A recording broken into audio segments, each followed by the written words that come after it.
بسم اللہ الرحمن الرحیم۔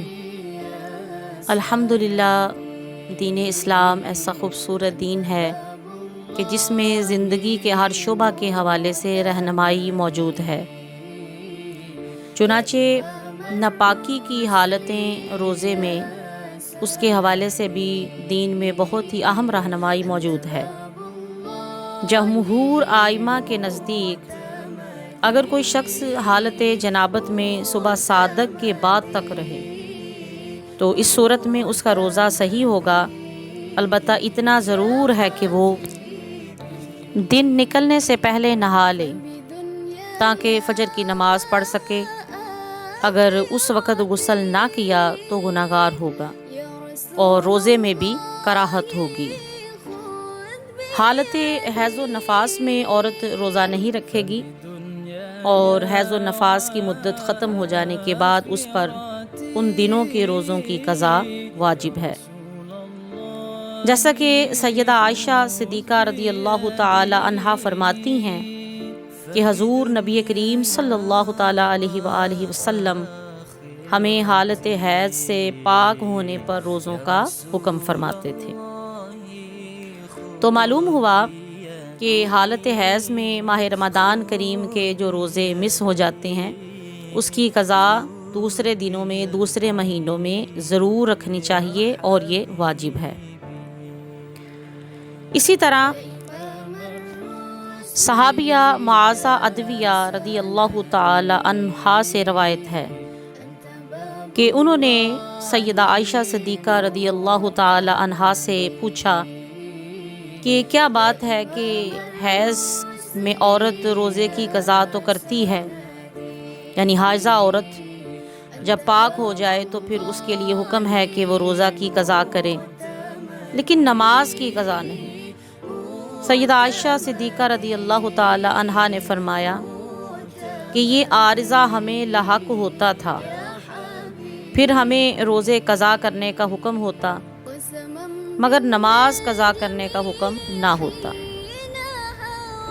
سیدہ عائشہ صدیقہ کے اس قول سے یہ بات واضح ہو گئی کہ جس چیز کا شریعت میں حکم دیا جائے یا کسی سے منع کیا جائے اسے بلا چون و چراں قبول کرنا ہی فرما برداری اور امتی ہونے کی علامت ہے۔ دین کے معاملات میں، شریعت کے معاملات میں اپنی عقل کا استعمال نہیں کیا جا سکتا، بلکہ اللہ کریم نے جو حکم دیا ہے اور اس کے حبیب صلی اللہ علیہ وآلہ وسلم نے جو حکم دیا ہے اس کو ایز اٹ از قبول کرنا اور اسی طرح عمل کرنا، یہی دین اسلام کا تقاضا ہے۔ انتہائی اہم مسئلہ یہ بھی ہے اور اکثر خواتین کو رمضان کریم میں پیش آتا ہے کہ اگر حیض طلوع فجر سے پہلے رک جائے جبکہ وقت اتنا باقی ہے کہ اس میں صرف سحری کھائی جا سکتی ہے تو اس صورت میں غسل کیے بغیر وضو کر کے سحری کھانا پینا جائز ہے۔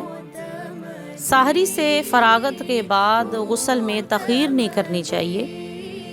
علاوہ ایسی صورت میں ایسی عورت پر طلوع فجر سے پہلے روزہ رکھنے کی نیت واجب ہے۔ اس سے یہ معلوم ہوا کہ اگر کوئی عورت حائضہ ہے اور اس نے غسل کرنا ہے اور سحری بھی کرنی ہے اور ٹائم بھی مختصر ہے تو وہ اس طرح کرے کہ وہ سحری کر لے اور روزے کی نیت کر لے اور اس کے بعد جلدی غسل کر لے۔ البتہ نیت جو ہے وہ طلوع فجر سے پہلے ہی کرنی ہوگی۔ اگر وہ غسل کرنے کے بعد نیت کرے گی تو روزہ نہیں ہوگا۔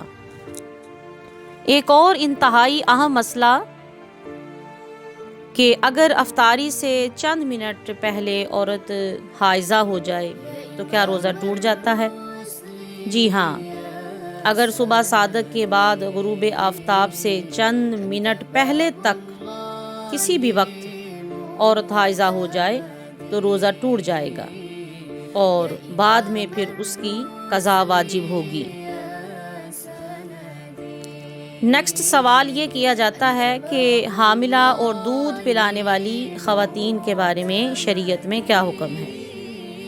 اس کے لیے شریعت میں یہ حکم ہے کہ اگر حاملہ اور دودھ پلانے والی عورت کو خوف ہو کہ روزہ رکھنے سے اسے یا بچے کو کوئی نقصان پہنچے گا تو ایسی صورت میں روزہ چھوڑنے کی رخصت ہے، جیسا کہ قرآن میں اللہ کریم کا سورۃ البقرہ میں حکم ہے، وَمَن كَانَ مَرِيضًا أَوْ عَلَى سَفَرٍ فَعِدَّةٌ مِّنْ أَيَّامٍ أُخَرَ، اور جو کوئی بیمار ہو یا سفر پر ہو تو دوسرے دنوں کے روزوں سے گنتی پوری کر لے۔ تو گویا کہ یہاں بھی اللہ کریم نے اجازت دی ہوئی ہے، رخصت دی ہوئی ہے اور سہولت دی ہوئی ہے۔